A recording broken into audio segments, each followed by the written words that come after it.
बिस्मिल्लाहिर्रहमानिर्रहीम। Dear students, अस्सलाम वालेकुम। Students, project management lecture series के साथ मैं हाज़िर हूँ आपकी खिदमत में, आपका टीचर राना शहजाद अली। आज मैं आपकी खिदमत में हाज़िर हुआ हूँ लेक्चर नंबर 5, जो कि प्रोजेक्ट प्लान क्रिएट करने की ही एक एक्सटेंशन है। स्टूडेंट्स, आप जानते हैं कि हमने प्रोजेक्ट को प्लान करने का जो टास्क है ये लेक्चर नंबर 3 से स्टार्ट किया था, कि जिसके अंदर लेक्चर नंबर 3 में हमने पहले उन तमाम प्री रिक्विजिट्स को डिस्कस कर लिया था कि जो प्लान करने से पहले हमें एक्टिविटीज़ परफॉर्म करनी होती हैं या जिन इश्यूज़ को एड्रेस करना होता है। इसके बाद लेक्चर नंबर 4 के अंदर हमने ये जो टोटल 9 टास्क होते हैं जब हम अपना प्रोजेक्ट प्लान कर रहे होते हैं, उसमें से पहले 4 एक्टिविटीज़ को हमने लेक्चर नंबर 4 में कवर कर लिया है। और आज हम लेक्चर नंबर 5 में जो टोटल 9 टास्क की सीरीज़ में से 5वें से लेके और 9वें टास्क तक इसमें हम डिस्कस करेंगे। प्रोजेक्ट प्लानिंग के अंदर जो हमारे लर्निंग आउटकम्स होंगे, जो कि आज के लेक्चर से रिलेट करते हैं, उसमें सबसे पहले तो हम ये देखेंगे build the plan into a schedule, कि जब हम वर्क ब्रेकडाउन स्ट्रक्चर बना चुके होते हैं तो उस वर्क ब्रेकडाउन स्ट्रक्चर को मद्देनज़र रखते हुए हम एक शेड्यूल तरतीब देते हैं कि जिसके अंदर उन तमाम एक्टिविटीज़ का ज़िक्र होता है, उन तमाम टास्क का ज़िक्र होता है, डीकम्पोजिशन ऑफ टास्क की बात की जाती है, वर्किंग पर्सोनल्स की जो ड्यूटीज़ असाइन की जाती है और time duration for each activity क्या होगा, इन तमाम चीज़ों की वजाहत होगी। नेक्स्ट पे हम ये देखेंगे वर्कआउट कॉस्ट, हम एक बजट तरतीब देंगे कि पॉसिबल कॉस्ट या पोटेंशियल कॉस्ट क्या हो सकती है towards completion of that particular project, यानी इनिशियल स्टेजेस से लेके और फाइनल तक हम एक रफ़ एस्टिमेट लगाते हैं कि हमारे एक्सपेंसेस क्या आ सकते हैं जब हम अपना प्रोजेक्ट एग्जीक्यूट कर रहे होते हैं। Number 3, add in milestones and contingency. फिर हम माइलस्टोन्स तरतीब देते हैं। माइलस्टोन्स में ये भी चीज़ बताएंगे कि ईच माइलस्टोन या टास्क को कंप्लीट करने के यहाँ पे हमारे पास रिस्क किस किस्म के हो सकते हैं, पोटेंशियल एक्टिविटीज़ क्या होंगी और पॉसिबिलिटीज़ क्या हो सकती हैं। नंबर 4 और टोटल में ये 3.8 है, रिव्यू एंड अमेंड। फाइनल पे जब हम माइलस्टोन और रिस्क एनालिसिस कर लेंगे तो एक दफ़ा दोबारा से तायराना जायज़ा लेंगे और देखेंगे अगर किसी किस्म की बेहतरी की गुंजाइश है तो हम अपने प्रोजेक्ट के अंदर चीज़ों को एडजस्ट करते हैं। और बेसिकली इस एंगल से देखेंगे, कैन यू डू इट, क्या आप इन तमाम चीज़ों को, टास्क को, सब टास्क को कंप्लीट कर सकते हैं। शुड यू डू इट, क्या आपको ये करना चाहिए। यहाँ पे आप गैप एनालिसिस कर लेंगे, देखेंगे कि क्या आपको ये काम करना चाहिए या काम हो सकता है, और इसके दरमियान गैप की सूरत में जो रिडेंडेंसीज हो सकती हैं, जो शॉर्ट कमिंग्स हो सकती हैं, उनको हाईलाइट किया जाता है। Is there a better way, क्या इसके दरमियानी को रास्ता है कि या इसको और बेहतर अंदाज में परफॉर्म किया जाए। और लास्ट आपका जो टास्क होगा प्रोजेक्ट प्लान प्रोटोकॉल्स के अंदर, review the plan with your project customer. जैसा कि मैंने पहले लेक्चर नंबर 2 में भी बात ये की थी और लेक्चर नंबर 4 में भी हमारी ये डिस्कशन हुई है कि आप अपने कस्टमर को एंगेज करेंगे। आप प्रोजेक्ट कस्टमर के साथ चीज़ों को डिस्कस करते हैं, पॉसिबिलिटीज़ को अप्रेज करते हैं, ताकि आपको अपने प्रोजेक्ट को कंट्रोल करना आसान रहे। तो स्टूडेंट, चलते हैं हम अपने मेन टॉपिक की तरफ और इश्यूज़ को वन बाय वन डिस्कस करने की कोशिश करते हैं। क्रिएट योर प्रोजेक्ट प्लान में टोटल आपके पास ये 9 डिफरेंट जो पॉइंट्स हैं या फैक्टर्स हैं कि जिनको आपने मद्देनज़र रखना होता है। इससे पहले ये एक कंप्लीट चार्ट आपके सामने बना हुआ है, इसमें से पहले 4 जो टास्क हैं, पहले जो 4 फैक्टर्स हैं 3.1 से लेके 3.4 तक, हम इनको लेक्चर नंबर 4 में कवर कर चुके हैं। तो आज हम बात करेंगे 3.5 यानी build the plan into a schedule से लेके, और 3.9 review the plan with your project customer.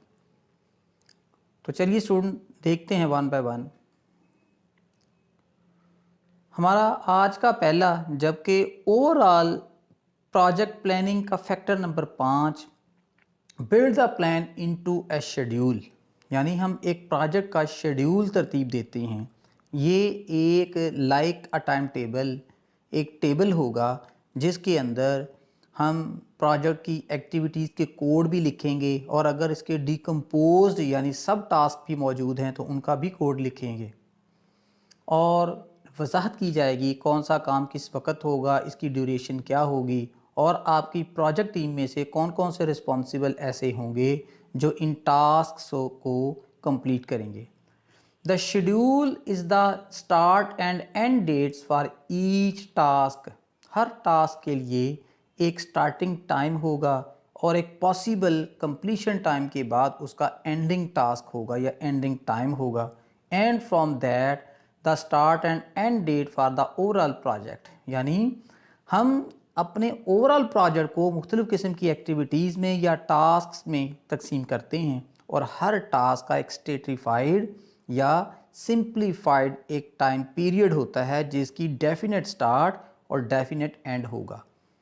The end date is simply the start date plus the effort, यानी एंड डेट जो है वो स्टार्ट डेट प्लस आपने अब जो एक्टिविटीज़ इसमें परफॉर्म की हैं इसको कहते हैं। In reality it is a bit more complex than this, यानी ये इससे के अलावा भी इसके अंदर बहुत सारी पेचीदगियाँ हो सकती हैं, क्योंकि टास्क नौइयत के अतबार से, नेचर के अतबार से डिफरेंट भी होते हैं। तो पॉसिबल है कि एक टास्क को मुकम्मल करने के लिए कई किस्म के सब टास्क आपको मुकम्मल करने पड़ें। The start date is determined by opening date, यानी उस स्पेसिफिक टास्क की जो इनिशियल टाइम होता है, डेट होती है, वो कैसे मालूम की जाती है।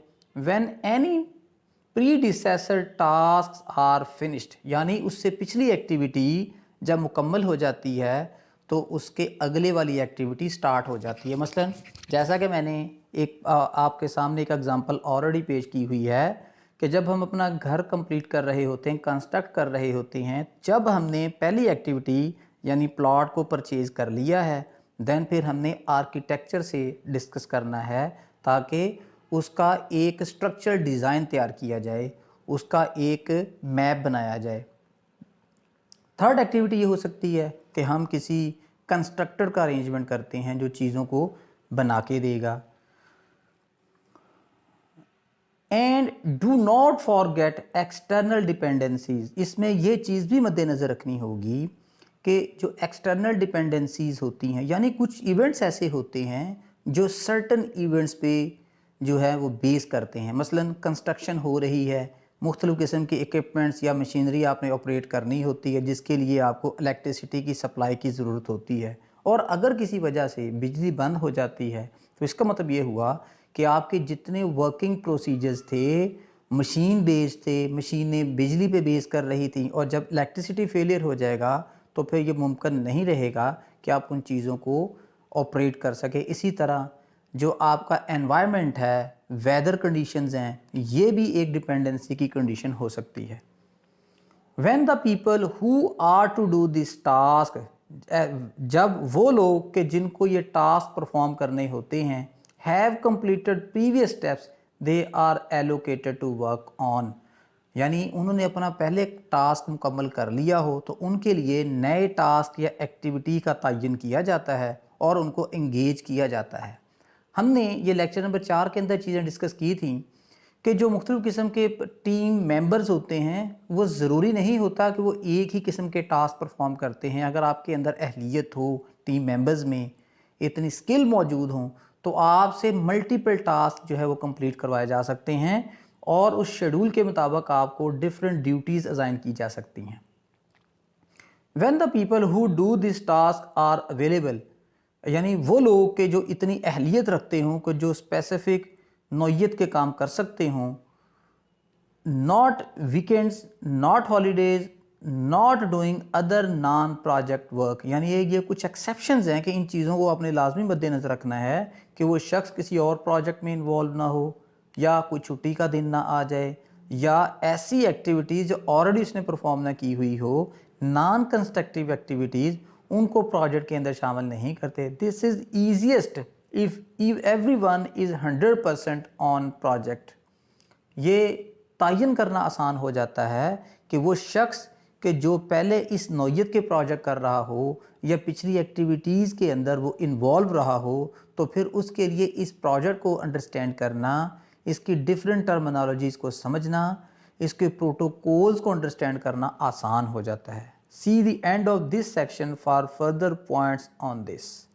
तो ये मैंने आपके सामने एक प्रोजेक्ट शेड्यूल जो बनाने की कोशिश की। ये मुख्तलिफ नौयत के होते हैं, ये कुछ स्पेसिफिक फॉर्मेट नहीं होते, लेकिन कोशिश ये की जाती है कि इस किस्म का टास्क या इस किस्म का डॉक्यूमेंट प्रोड्यूस कर दिया जाए जो कि एक शेड्यूल से रेलिवेंट जितने भी डिपेंडेंसीज होती हैं, जितने भी लवाजमात होते हैं, उनको बेटर और बेहतरीन अंदाज में यहाँ पे प्रेजेंट किया जा सके।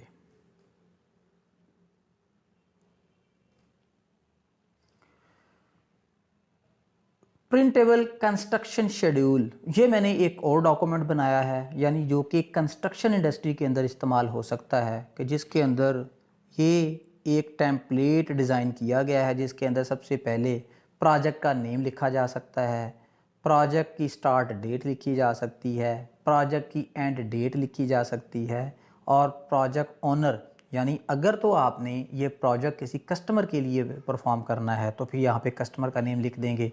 अगर आप अपनी ही ऑर्गेनाइजेशन के लिए ये एक्टिविटीज़ परफॉर्म कर रहे हैं तो फिर अपनी ही ऑर्गेनाइजेशन का नेम लिख दिया जाता है। एंड देन बजट जो एस्टिमेटेड हो सकता है, जो आपके पास एक कॉन्स्ट्रेंट की सूरत में, एक हदबंदी की सूरत में मौजूद होगा, उसको मेंशन कर देंगे। इससे ये हो जाता है कि आपके लिए चीज़ों का तयन करना या अपनी अहमियत या अपने टास्क को अहमियत देना जो है वो आसान हो जाता है। ये नीचे मैंने एक टेबल बनाया है जिसके अंदर डेट ऑफ इवेंट लिखी हुई है कि कौन सा इवेंट जो है कब स्टार्ट होगा, फिर टास्क या उसकी डिटेल मुहैया कर दी जाती है कि यानी जैसे मैंने कंस्ट्रक्शन की एग्जांपल आपको दी थी कि पहले आप साइट सेलेक्ट करते हैं, ये टास्क नंबर 1 हो गया। फिर इसी तरह उसके बाद आप किसी प्रॉपर्टी एजेंट को ये टास्क देते हैं कि मुझे ये प्लॉट परचेज़ करके दे, ये टास्क नंबर 2 हो गया। नंबर 3, आप एक आर्किटेक्ट से जो है वो रब्ता करते हैं और इसका एक मैप या एक स्ट्रक्चर डिज़ाइन तैयार करते हैं कि हम ये बिल्डिंग जो है वो किस नौयत की बनाएंगे, इसका नक्शा कैसा होगा। नंबर 4 पे हम किसी कंस्ट्रक्टर के साथ बात करते हैं और उसके साथ जितने भी कंस्ट्रक्शनल प्रोटोकॉल्स होते हैं, उसकी जो फॉर्मेलिटीज़ होती हैं उसको डिस्कस करेंगे, तय करेंगे। नंबर 6 पे मटेरियल अरेंजमेंट्स हो सकते हैं। तो इस तरह से जितनी भी एक्टिविटीज़ होंगी और उनका जो स्टार्ट डेट होगा या एंड डेट होगी वो यहाँ पे साथ साथ मेंशन करते चले जाएंगे। एंड देन फिर आप ये बताएंगे कि इसके अंदर रिसोर्सेज कौन कौन से चाहिए होंगे। डेफिनेट सी बात है कि मुख्तलिफ़ किस्म के जो टास्क आपने कंप्लीट करने होते हैं उनके लिए आपको मुख्तलिफ़ रिसोर्सेज चाहिए होते हैं, जिससे असिस्टेंस लेके आप अपनी एक्टिविटीज़ को बेहतरीन अंदाज में मुकम्मल कर सकते हैं। एंड देन उसका कोड वगैरह लिखा जा सकता है, फिर बजटेड बैलेंस लिखा जा सकता है, यानी हम एक्टिविटी वाइज भी ये डिसाइड कर सकते हैं कि जिस वक्त हमने साइट सेलेक्ट की, अगर हमारे बजट का कुछ हिस्सा उस पर कंज्यूम हो गया है तो पीरियडिकली सक्सेसिवली हम इनमें एक्टिविटी वाइज जितना जितना बजट लगता है उसको एंटर करते चले जाते हैं। तो इस तरह से हमारे लिए इस चीज़ को अंडरस्टैंड करना आसान हो जाता है कि सक्सेसिव प्रोजेक्ट के अंदर जैसे जैसे आप नेक्स्ट स्टेजेस पे चले जाते हैं और कुछ एक्टिविटीज़ या माइलस्टोन्स अचीव होते चले जाते हैं, हम उनकी परफॉर्मेंस रिपोर्ट बनाते हैं और जितना बजट कंज्यूम हो चुका होता है उसकी डिटेल भी मुहैया करते हैं। इस तरह से प्रोजेक्ट शेड्यूल का एक ये भी फॉर्मेट हो सकता है, ये जो नेक्स्ट पेज पे मैंने अब आपके सामने डिस्प्ले किया है। डिपेंड करता है कि अगर आपके प्रोजेक्ट शॉर्ट टर्म हैं, कुछ दिनों पे या कुछ वीक्स पे मुश्तमिल हैं, तो हम उसी चीज़ के प्रोटोकॉल्स को या उसकी जो कॉम्प्लेक्सिटी है उसको सामने रखते हुए अपना एक वर्किंग शेड्यूल बना सकते हैं। लेकिन अगर आपके प्रोजेक्ट इस नौइयत के हैं कि उनकी ड्यूरेशन ज़्यादा है, कुछ वीक्स पे या कुछ महीनों पे मुश्तमिल हैं, तो आप इस किस्म का शेड्यूल भी बना सकते हैं। अब इस शेड्यूल के अंदर ये जो बनाया है, इसके अंदर सारी डिटेल तो प्रोवाइड नहीं की। ये एक सब्सिडरी शेड्यूल होता है जो किसी भी किस्म की रिपोर्टिंग के अंदर शामिल किया जा सकता है। इससे पहले आप प्रोजेक्ट की डिटेल, उसका कोड, उसकी स्टार्ट डेट, उसकी एंड डेट, प्रोजेक्ट कस्टमर और जो प्रोजेक्ट का स्पेसिफिक कोड है वो दे चुके होते हैं। सिर्फ आपने यहाँ पे उनकी जो है एक प्रेजेंटेशन देनी है। जैसा कि यहाँ पे अगर मैं इसका एक स्ट्रक्चर जो आपके सामने रख रहा हूँ उसको डिस्कस करूँ, सबसे पहले jobs or actions to be completed है, यानी ऐसे पोटेंशियल टास्क कि जिनको हमने परफॉर्म करना होता है उनको यहाँ पे एंटर कर दिया जाता है। और फिर वीक वाइज आपने यहाँ पे बताते जाना है कि एक वीक है या दूसरा वीक है, इसमें कितने फ़ीसद काम मुकम्मल होगा और डेट वाइज काम कितना कितना हो रहा है या क्या क्या टास्क आपने परफॉर्म करने हैं। इस शीट को एक्सपेंड किया जा सकता है। ये हार्ड एंड फास्ट रूल नहीं है कि जो चीज़ आपके सामने प्रेजेंट कर दी गई है ये फुल एंड फाइनल है। तो अगर आपके टास्क 4, 5, 6 या 8 हैं तो फिर आप देख लें यहाँ से गिनती करके उतने ही ब्लॉक्स अपने पास रख लें जो ब्लैंक हैं, उसके अलावा बाकियों को डिलीट कर दें। तो ये मैंने एक पॉसिबल वे में एक आपके सामने स्पेसिमन पेश किया है कि प्रोजेक्ट के शेड्यूल किस सूरत में बन सकते हैं। कि ज़रूरी नहीं है कि एक शेड्यूल दे दिया जाए। बेसिकली शेड्यूल एक ऐसा स्ट्रक्चरल अरेंजमेंट होता है, एक ऐसा टेबुलर अरेंजमेंट होता है कि जिसमें आपने अपनी तमाम एक्टिविटीज़ को, टास्क को, सब टास्क को, रिसोर्सेज को, बजट को और वर्किंग पर्सनल्स को जो टास्क दिए होते हैं उनको कवर करना होता है। तो ये आप देख सकते हैं कि आपका प्रोजेक्ट जिस नौइयत का होगा उसके मुताबिक ही आप उसका प्रोजेक्ट शेड्यूल तरतीब दे सकते हैं। नेक्स्ट इशू है हमारे पास जो कि हमने बड़ा ही अहम, जैसा कि पिछली स्लाइड पे हमने डिस्कस भी किया, कि जब हम एक वर्किंग शेड्यूल तरतीब देते हैं तो उसके अंदर एक कॉलम बजट का भी रखते हैं। सक्सेसिव स्टेजेस पे जैसे जैसे हमारे टास्क मुकम्मल होते चले जाते हैं, हमारी कुछ कॉस्ट भी उनके ऊपर आती जाती है तो हम उसको रिकॉर्ड कर लेते हैं। तो इस तरह से हमें ये समझना, हमें ये अंडरस्टैंड करना आसान हो जाता है। The workout the cost, you must identify the cost element। जब आप एक बजट पे काम कर रहे हों, एक प्रोजेक्ट से रेलिवेंट जितने पॉसिबल या पोटेंशियल एक्सपेंसेस हो सकती हैं उनको वर्कआउट कर रहे हों, तो आपको सबसे पहले ये पता होना चाहिए कि इसके कॉस्ट एलिमेंट्स कितने होंगे जो इसके अंदर रिपोर्ट करने हैं from the project as shown in the next slide. अगले पेज पे मैं इसको आपके सामने प्रेजेंट भी करूँगा। Remember the elements of cost are, cost elements कितने हो सकते हैं। नॉर्मली अगर आप कंस्ट्रक्शनल या मैन्युफैक्चरिंग प्रोजेक्ट को सामने रखें तो कॉस्टिंग एलिमेंट 3 किस्म के होते हैं, जिसके अंदर मैन्युफैक्चरिंग कॉस्ट हो सकती है, मटेरियल है, लेबर है, FOH है। फिर ऑपरेशनल कॉस्ट जो आपके पास आ सकती है जो कि मुख्तलिफ टास्क या एक्टिविटी को मुकम्मल करने के लिए या सुपरवाइज करने के लिए आपको असिस्ट करती है। Cost associated with the running projects, यानी ऐसी कॉस्ट जो आपके प्रोजेक्ट चल रहे होते हैं उनको अलहदा से रिपोर्ट भी करना होता है। These include the time of people working on the project, इसके अंदर वो तमाम वर्किंग पैरामीटर्स भी शामिल होंगे, टाइम लाइन भी शामिल होगी जिसमें बताया जाएगा कि ईच टास्क कितनी वक्त में आपने जो है मुकम्मल करना है। And anything you must buy to enable them to complete their work, और या कोई ऐसे रिसोर्सेज जो स्पेसिफिक एक्टिविटीज़ को परफॉर्म करने के लिए आपको अपनी प्रोजेक्ट टीम को मुहैया करने होते हैं, उनकी भी यहाँ पे कॉस्ट का जो एक स्ट्रक्चर है, कॉस्ट की जो प्रेजेंटेशन है वो दे दी जाती है। Do not forget that your time as the project manager needed to be included, और यहाँ पे आपने ये भी बताना है कि आप जो है जब सुपरवाइज़ कर रहे होते हैं प्रोजेक्ट को और हर टास्क को जब आपने सुपरवाइज़ करना है तो उसके ऊपर कितना टाइम आपका लग सकता है, किस किस्म की रिसोर्सेज आपको चाहिए होते हैं, या इसके ऊपर कौन कौन सी एफर्ट्स रिक्वायर्ड होती हैं।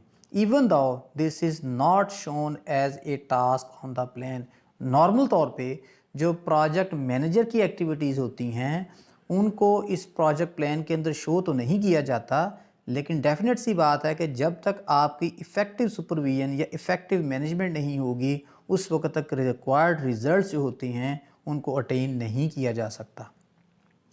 Cost associated with buying deliverables, यानी डिलीवरेबल्स वो चीज़ें होती हैं जो वक्त के साथ साथ चेंज होती हैं, लेकिन डिलीवरेबल्स को डिसाइड करते हुए, फिक्स करते हुए हम कस्टमर के साथ कंसल्टेशन कर लेते हैं, उसके लाइकिंग या डिसलाइकिंग को मद्देनज़र रखते हैं।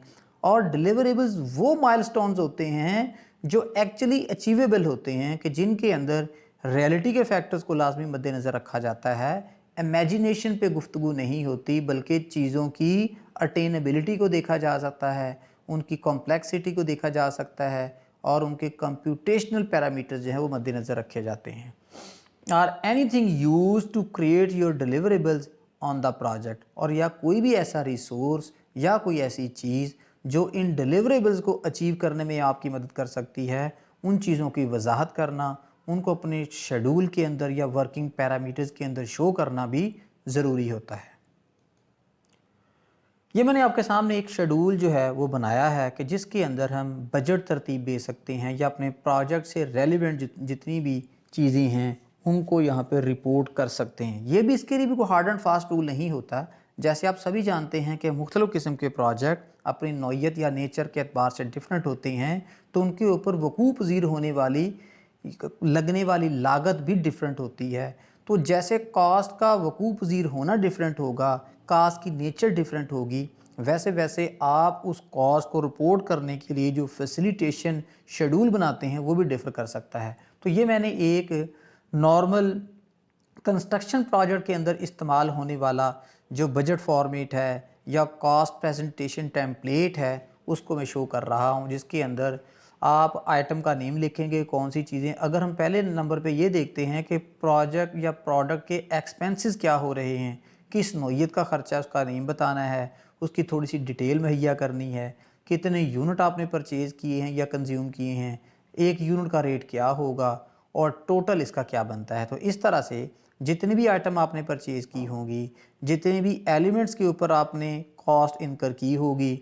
उनको यहाँ पे कोड वाइज या नेम वाइज लिखेंगे, फिर थोड़ी सी उनकी डिटेल या डिस्क्रिप्शन मुहैया करेंगे, एंड देन उसके जो यूनिट आपने परचेज़ किए हैं जो आपके काम को फैसिलिटेट करने के लिए इस्तेमाल हो सकते हैं, या उनका यूनिट वाइज रेट क्या होगा और टोटल क्या होगा, और एंड पे यहाँ पे इसका टोटल करके बता दिया जाएगा।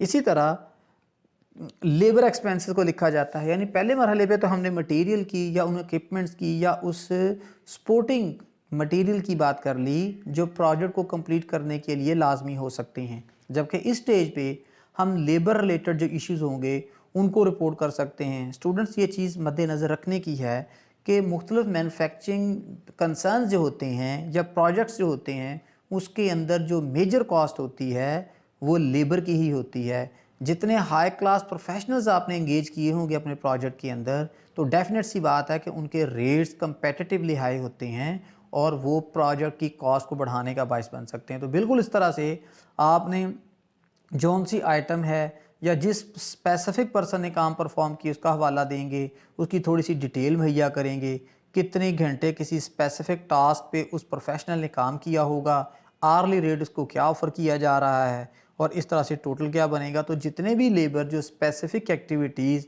या प्रोजेक्ट के मुख्तलिफ फेजेस के साथ एंगेज होते हैं उनके यहाँ पे नेम लिख लिए जाते हैं, उनकी यहाँ पे जो स्पेसिफिक इंफॉर्मेशन है वो प्रोवाइड कर दी जाती है, कितने घंटे स्पेसिफिक फेजेस पे या एक्टिविटीज़ पे या सब एक्टिविटीज़ पे काम किया होता है उनको बता दिया जाता है, उनके रेट मुतय्यन कर दिए जाते हैं, यहाँ पे रिपोर्ट कर दिए जाते हैं और टोटल कॉस्ट निकाल ली जाती है। तो इस तरह से ये दो चीज़ों को आपके लिए मैंने एक स्पेसिमेन के तौर पर एक्सप्लेन कर दिया, लेकिन इससे हट के भी अगर आप महसूस करते हैं कि प्रोजेक्ट से रेलिवेंट कुछ और एक्सपेंसेस भी हैं जो इनकर कर रहे हैं, जो वकूफ़ पज़ीर हो रहे हैं, तो आप उसका भी एहतमाम कर सकते हैं कि उनको यहाँ पे रिपोर्ट करें।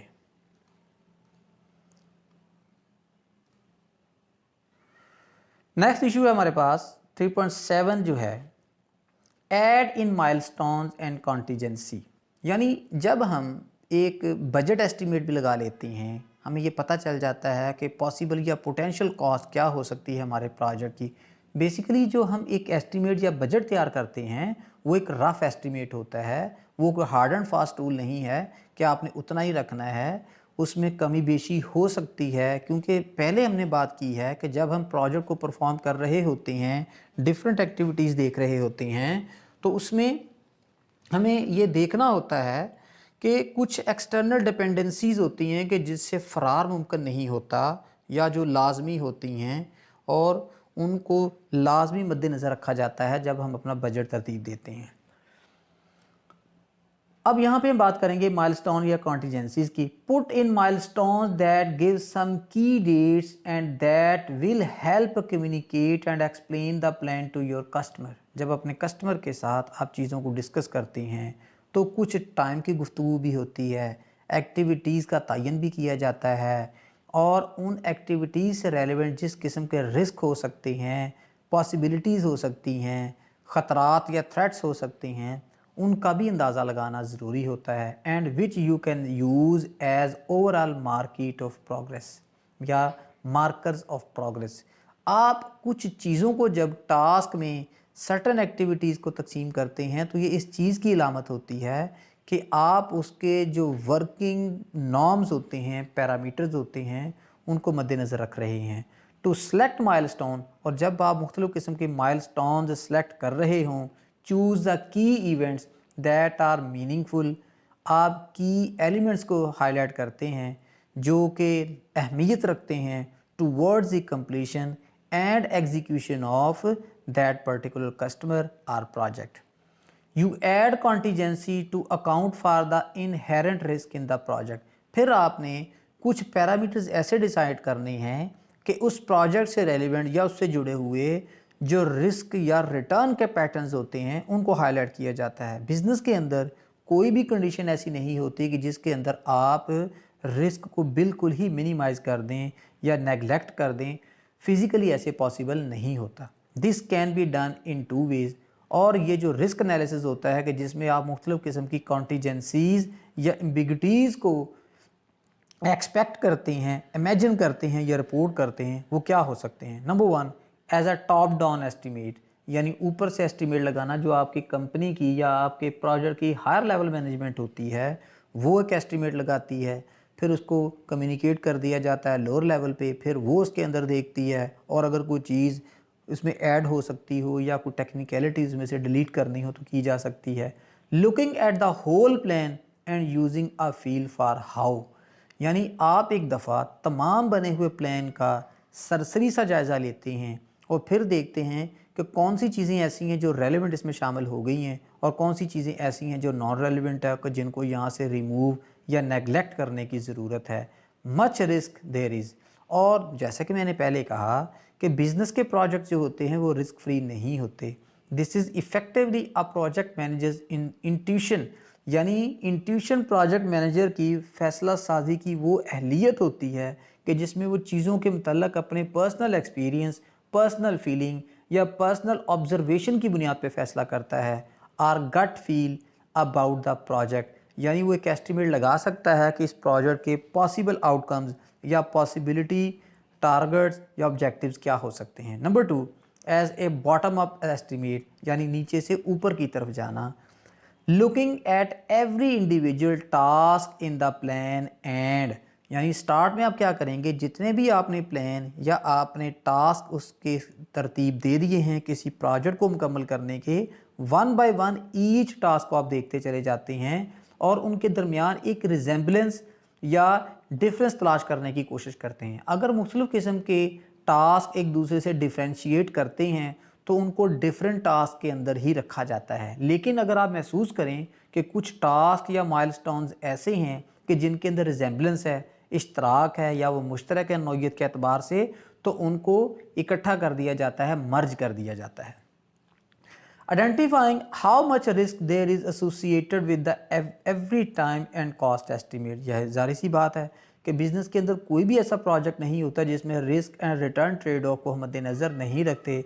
This is where you look at the individual elements of project and identify the risk.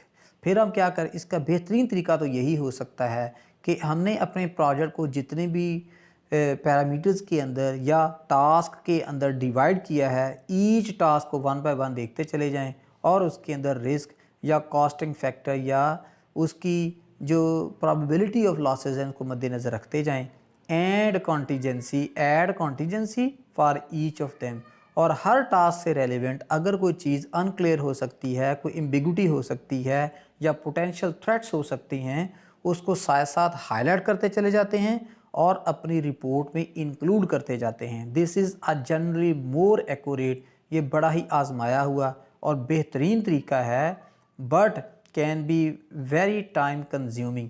लेकिन एक चीज़ तय है कि चूँकि इसमें एक्टिविटीज़ ज़्यादा हो जाती हैं तो फिर आपका जो कंजप्शन टाइम है या वर्किंग टाइम है वो बढ़ जाता है for a complex project because.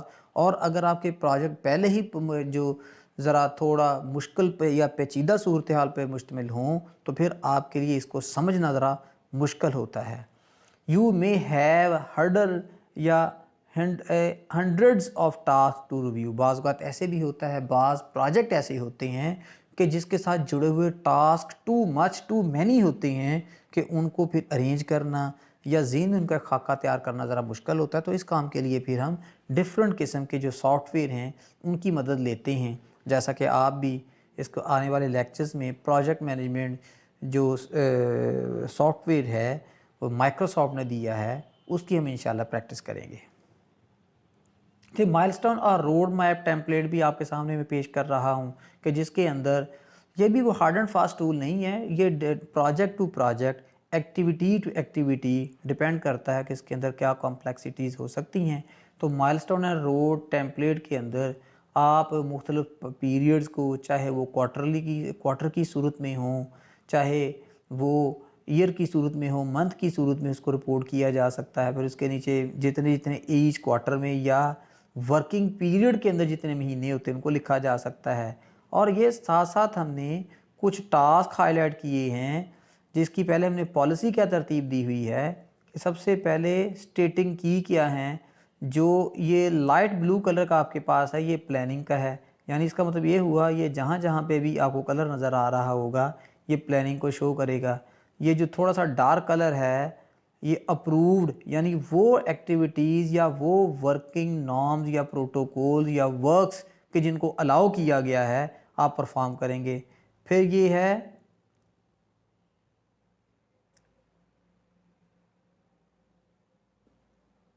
Developed या डेवलपमेंट, कितना कितना काम हो चुका है। डेफिनेट सी बात है कि जब एग्जीक्यूटरी प्रोजेक्ट यानी एग्जीक्यूट हो रहे होते हैं तो ये तो नहीं होता कि बिल्कुल उनके ऊपर किसी किस्म का काम ना हुआ हो। तो जितना काम हो चुका होता है उसको भी एक टाइमलाइन की सूरत में रिपोर्ट कर दिया जाता है। तो बेसिकली ये जो आपके सामने एक टेबल बना हुआ है ये टेबल प्लस टाइमलाइन भी है जो ईच टास्क या एक्टिविटी के ऊपर प्रैक्टिकली अब तक कितना काम हो चुका है वो भी रिपोर्ट किया जाता है और जितना काम अभी आपका रहता है उसकी भी रिपोर्टिंग कर दी जाती है। तो इस तरह से आप इसको मुख्तलिफ हिस्सों में तकसीम कर सकते हैं। जैसा ये माइलस्टोन 1 है, इसकी जितनी टेक्निकलिटीज़ इसके अंदर रिपोर्ट करेंगे। फिर माइलस्टोन 2 है, इसकी जितनी भी टेक्निकलिटीज़ हो सकती हैं इनको यहाँ पे रिपोर्ट करेंगे एंड सो ऑन। तो इस तरह से हम एक रिपोर्टिंग टेम्पलेट तैयार करते हैं कि जिसमें माइलस्टोन का रोड मैप दे दिया जाता है कि कौन कौन सा माइलस्टोन किस वक्त होगा, कौन इसे परफॉर्म करेगा और इसकी टाइम ड्यूरेशन क्या होगी। 3.8 यानी आज के हमारे लेक्चर का फोर्थ इशू, जबकि ओवरऑल प्रोजेक्ट क्रिएशन के अंदर या प्रोजेक्ट प्लान क्रिएशन के अंदर ये 8th एक्टिविटी है रिव्यू एंड अमेंड। यानी आखिर पे जाके हम तायराना सा जायज़ा लेंगे कि जितनी एक्टिविटीज़ हमने परफॉर्म की हैं वो क्या हो सकती हैं। कैन यू डू इट, यानी वो क्या था कि क्या आप इसको कर सकते हैं। शुड यू डू इट, आपको ये करना चाहिए। तो मैंने पहले भी इसको बयान किया कि यहाँ पे हम गैप जो है वो जो है असेस कर सकते हैं कि काम करने में और काम होने में फ़र्क क्या हो सकता है। वो आपकी नीयत का हो सकता है, वर्किंग स्किल का हो सकता है, टाइम मैनेजमेंट का हो सकता है, एफिशिएंसी एंड इफ़ेक्टिवनेस का हो सकता है। तो तमाम चीज़ें हो सकती हैं। इस देयर आ बेटर वे, इन दोनों में से बेहतर क्या है, यानी काम कर लेना चाहिए या अपने हाथ से करना चाहिए। डेफिनेटली जब हम स्किल डेवलपमेंट की बात करते हैं तो फिर हमें टास्क या एक्टिविटीज़ को अपने हाथ से परफॉर्म करना चाहिए। You have a plan and you have an understanding of the budget you require to deliver this plan। ये चीज़ें हम ऑलरेडी डिस्कस कर चुके हैं कि जब हम कोई प्रोजेक्ट कर रहे होते हैं हम उसकी फिजिबिलिटी स्टडी तैयार करते हैं, एक बजट तरतीब देते हैं, ड्यूटीज़ असाइन करते हैं। Before you move on to starting to deliver the project, जब आप उस प्रोजेक्ट को अपने कस्टमर को डिलीवर करने जा रहे होते हैं तो उससे पहले there are 3 related question to ask yourself. यहाँ पे कुछ ऐसे क्वेश्चंस हैं मेरी नज़र में कि जिनको एक प्रोजेक्ट मैनेजर को या प्रोजेक्ट प्रोफेशनल को अपने आप से करना चाहिए, और वो क्या हो सकते हैं? रिव्यू। यानी ये रिव्यू साइकिल की डायग्राम मैंने आपके सामने दी हुई है कि सबसे पहले आप असेसमेंट करते हैं, फिर चीज़ों को प्लान करते हैं, फिर उसके ऊपर प्रैक्टिकली वर्क परफॉर्म किया जाता है, एंड पे जाकर इसको रिव्यू करते हैं और इससे अंदाज़ा लगाया जाता है कि हमारी एक्टिविटीज़ कितनी अच्छी रही हैं, क्या सही टाइम पे मुकम्मल हुई या नहीं, और उसके बाद अगर उसके अंदर फॉल्ट्स आ जाते हैं तो देन आप इसको असेस करने लग जाते हैं। अब वो क्वेश्चन जो हैं वो इसी आपका रिव्यू प्रोसेस को मद्देनज़र रखते ही होंगे। पहला है कैन यू डू इट, क्या आप इसे कर सकते हैं? The project you have planned will take just over stated period, यानी उसके अंदर पीरियड की भी असाइनमेंट होती है, पीरियड मुख्तस कर दिया जाता है। तो आपने ये देखना है कि क्या आपकी वर्किंग स्पीड, एफिशिएंसी या इफ़ेक्टिवनेस इतनी है कि with in the budget, with in the time period आप इसको कर सकते हैं।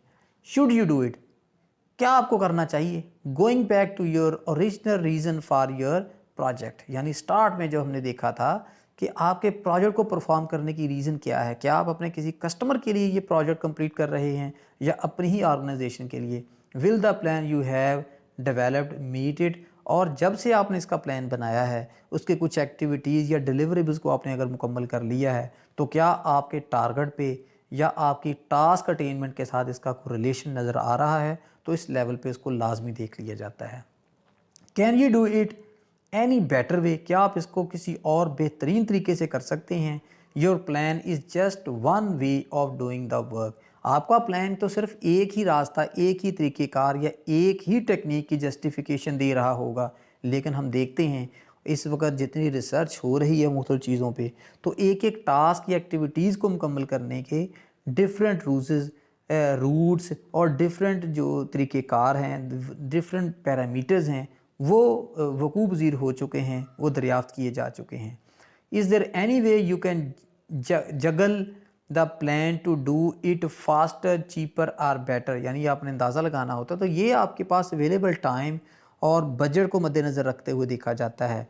अगर चीज़ों का बजट आपके पास कम है तो फिर कुछ एक्टिविटीज़ को कम करने की कोशिश की जाती है या उसके सस्ते रेट्स अरेंज किए जाते हैं, और इसी तरह से अगर काम सिंपल नौइयत का होता है तो फिर आपको कम लेबर की भी ज़रूरत पड़ती है।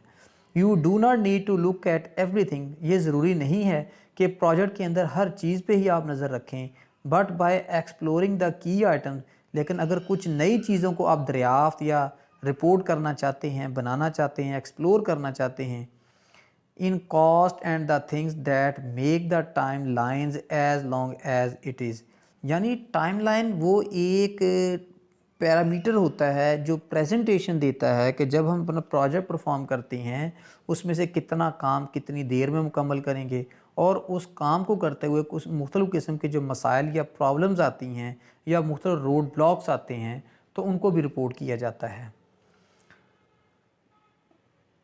Look at how you can juggle between the 5 dimensions of the project. अब एक प्रोजेक्ट की 5 एसेंशियल या लाजमी जो डायमेंशंस होती हैं वो ये 5 हैं: time, cost, scope, quality and risk. इस चीज़ को हम लेक्चर नंबर 6 के अंदर डिटेल में डिस्कस करेंगे, जिसमें प्रोजेक्ट स्कोप मैनेजमेंट की बात करेंगे और वर्क ब्रेकडाउन स्ट्रक्चर को एक दफ़ा डिटेल में देखेंगे। लास्ट स्टेप होता है हमारे इस प्रोजेक्ट प्लान को डेवलप करने में, review the plan with your project customer, यानी प्रोजेक्ट का जो कस्टमर होगा हम उसके साथ चीज़ों को डिस्कस करते हैं, एक दूसरे को आइडियाज़ कन्वे करते हैं, कम्युनिकेशन होती है, आइडिया जनरेशन होती है, और जिन चीज़ों का बेहतर सलूशन आपको नहीं मिला होता उसका हल जो है वो निकाल लिया जाता है। The final activity for you to do is to explain your plan to your customer. आपने जो प्रोजेक्ट को मुकम्मल करने की प्लानिंग तरतीब दी होती है, प्लानिंग प्रोटोकॉल डिसाइड किए होते हैं, उनको शेयर करते अपने कस्टमर के साथ और उसको फैसिलिटेट करते हैं कि वो अंडरस्टैंड कर सके कि उसकी प्रोजेक्ट की जो इन्वेस्टमेंट है उसके ऊपर प्रैक्टिकली काम स्टार्ट हो चुका है।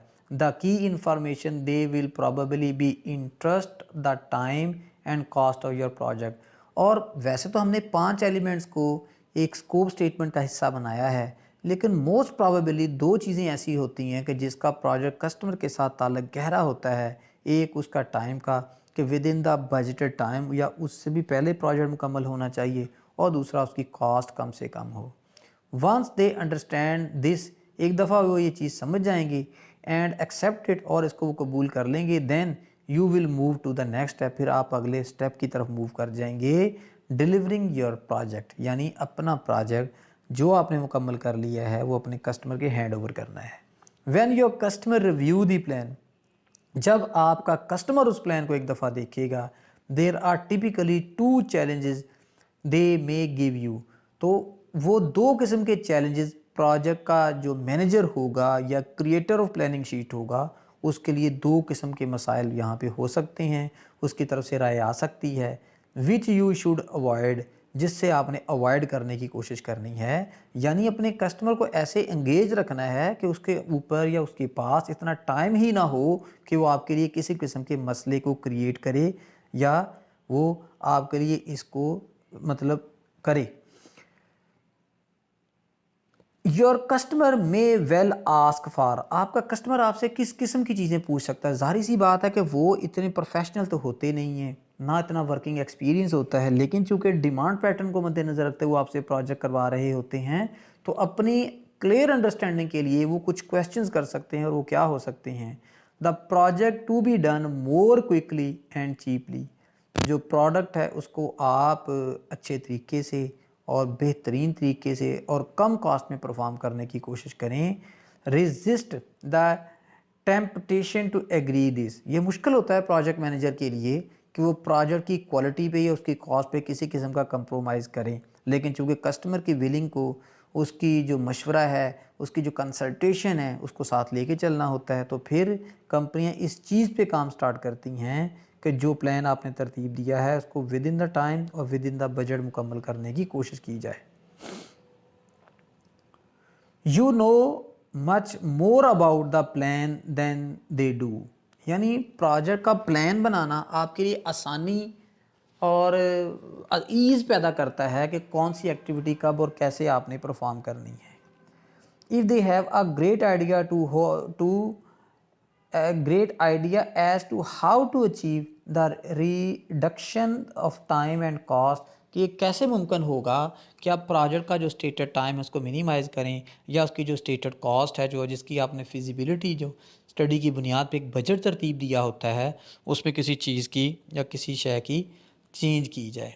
If the project customer want the project done more quickly और cheaply, then something else has to change. ज़ाहिर सी बात है कि उसकी इस जो कंसल्टेशन है, उसकी जो डिमांड, उसको मद्देनज़र रखते हुए कुछ चीज़ों पे आपको कंप्रोमाइज़ करना पड़ सकता है, कुछ चीज़ों को वहाँ से अपने शेड्यूल में से निकालना पड़ सकता है, और कुछ चीज़ों को उसकी डिमांड के मुताबिक उसमें इंक्लूड करना पड़ सकता है। Perhaps you can reduce the scope और क्वालिटी ऑफ डिलीवरेबल्स, और नॉर्मल ऐसे ही होता है, कॉस्ट के कम होने से आप किसी चीज़ की या किसी वर्क की क्वालिटी पे ही कंप्रोमाइज़ करते हैं, क्योंकि टाइम के ऊपर अगर कंप्रोमाइज़ हो जाए तो चीज़ों को जल्दी करने के चक्कर में गलती के चांसेस भी होते हैं, उसका एहतमाल होता है। इफ़ नॉट, और अगर ऐसा ना हो, then the plan must stay as it is, और अगर उसकी तरफ से किसी ख़ास स्पेसिफिकेशन को आपसे डिस्कस नहीं किया जाता, तो फिर आप अपने प्लान के मुताबिक ही काम करेंगे, और जैसे आपने इसकी वर्किंग शेड्यूल या working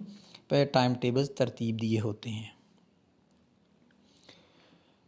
the contingency to be removed, यानी जो रिस्क एनालिसिस हम करते हैं, जो पोटेंशियल थ्रेट्स हो सकती हैं, हमारी वीकनेसेस हो सकती हैं, उनको कैसे रिमूव करना है।